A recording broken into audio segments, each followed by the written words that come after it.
Hi, I'm Deborah from Kitchen Sense and Information, and today we're looking at silicone and its applications for food storage.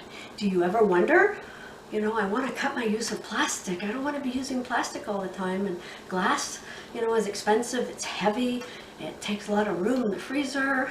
What can I store my food in? Today we're going to look at silicone as an option for food storage. If you want to know more about that, click the subscribe button and listen to the video. So what is silicone? Well, first of all, what is silicon? Silicon is an element in the periodic table. And what is silica? Silica is an oxide of silicon, and silica is actually everywhere in the world. We know it as quartz and we know it as sand. So these are some of the main elements that are used in making silicone, which is what we call the product that we use in many applications, not just food, but cosmetics and seals and gaskets and rubbers and lubricants. Silicone is made from silica, carbon, hydrogen, and oxygen. These are all things that are found in the world. They're renewable resources. So the base elements used to make silicone are eco-friendly. However, there is a problem. The process of making silicone is a long, complicated process, and it requires furnaces that operate at really high temperatures, and these furnaces run on fossil fuels. Even though the elements used to make silicone are renewable, the process of making silicone requires fossil fuels which are not renewable, so it is not a completely eco-friendly process. And we're going to find this theme throughout the story of silicone, because it's a mix of we know, we don't know, maybe a bit good, maybe a bit bad. It's a mix of different elements, and it's a complex story. Silicone is sometimes called a rubber, but it's not exactly a rubber. It's not a natural rubber. Silicone is also sometimes called a plastic, but it's not really a plastic either because it's not made from fossil fuels. Silicone is actually a polymer or an elastomer with rubber and plastic-like properties because it's flexible. It's a synthetic product made from natural materials, but by a process using fossil fuels, it's a complicated story. So how long has silicone been around? Well, the first researches into silicon, finding silicon, were in the 1800s. And then in the 1900s, there was a lot of research done on the usefulness of silicone because it does have that rubber plastic-like property, that elastic property, and because it's also a good insulator against heat. So research has been ongoing throughout the 19th century. And actually the sole of the boots that Neil Armstrong wore when he walked on the moon in 1969 were made of silicone. Using silicone for food tools is more recent. The first tools to come out using silicone for food applications were spatulas, and that was in the 1980s. And then really only in the last 20 or so years has it really started to come out with people making bakeware out of silicone, cutting boards out of silicone, and even more recently storage products out of silicone. And we're going to look at storage products today, and in future videos we are going to look at cutting mats and baking tools and other kinds of kitchen tools made out of silicone. We'll put them through their paces and we'll see what happens. So is silicone safe for contact with food? Well, the US and Canadian governments consider it safe. The European Union, however, doesn't necessarily consider it completely safe. There have been some tests that were done. One test was to put silicone baby nipples into milk for 6 hours. There was no leaching of chemicals into the milk. However, when silicone was put into alcohol for 72 hours, there was some leaching of chemicals into the alcohol. But who's going to soak their silicone in alcohol for 72 hours? I don't think anybody's going to do that, and it's not necessary. The chemicals that were leaching out of the silicone after 72 hours were what are called siloxanes. And siloxanes are known to have a hormone disrupting effect. So that is why in the European Union they have put a caution on the use of silicone. But in Canada and in the USA, they say that the siloxanes that may come out of the silicone under extreme conditions are not harmful to human health.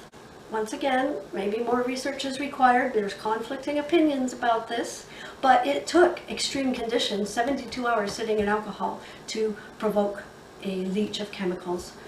If you follow the manufacturer's instructions for how to use your silicone, how to treat it, how to wash it, the temperature, the minimum and maximum temperature where it could be used, then the product should not break down and it should be okay. You should not have any leaching.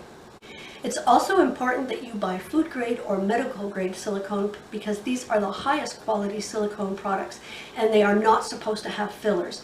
If a silicone product does have filler in it, then it may leach the filler material into the food, and because we don't know what that filler material is, we can't necessarily be sure that it really is safe or not. So it's very important that you always make sure to buy food grade or medical grade, or that it says safe for food contact, or that it says approved for food contact. Those are the keywords to look for when you're buying a silicone product to use with food. Is silicone durable?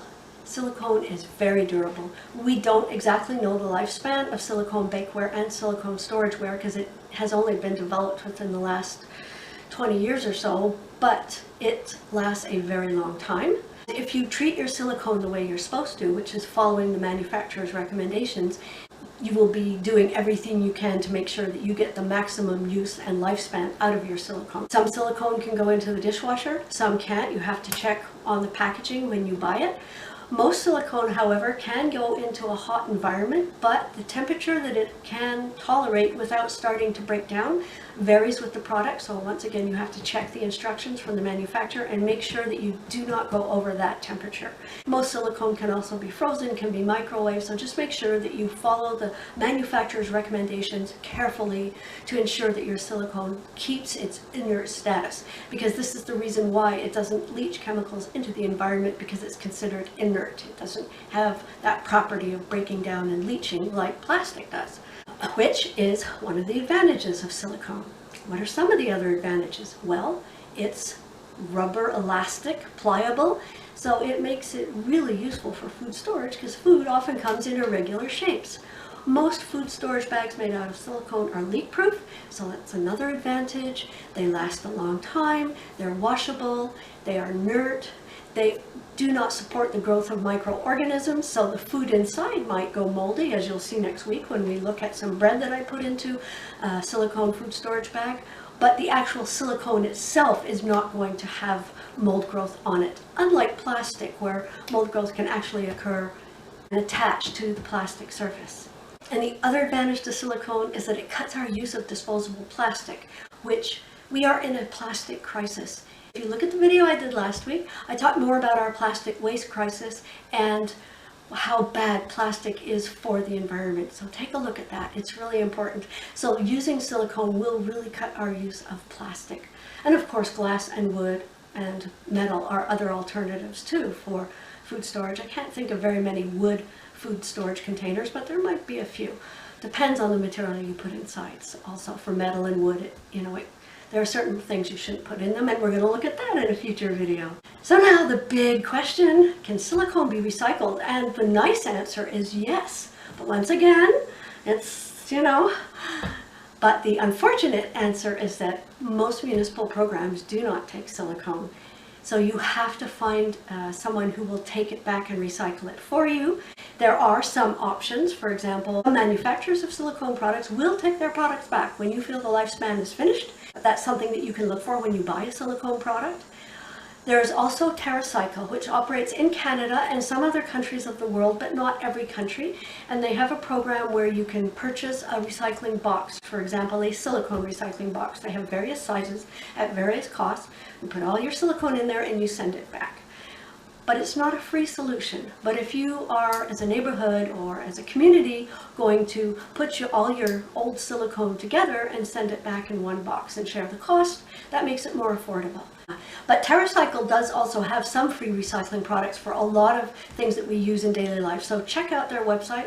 Here it is below. So maybe you can start something in your community to start sending stuff back to TerraCycle. If silicone does end up in landfill, it's not biodegradable like plastic, but it will not break down into little pieces like plastic. It will not leach chemicals into the environment like plastic, and those little pieces will not be eaten by birds and animals and sea life. So silicone in landfill poses less of a threat to the environment than plastic.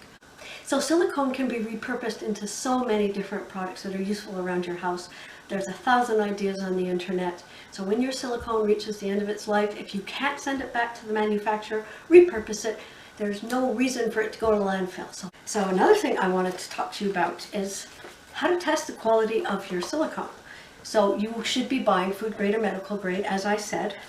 But once you get it, You want to make sure that it really is of high quality silicone. So what do? You take a flat surface and you pinch it and you bend it.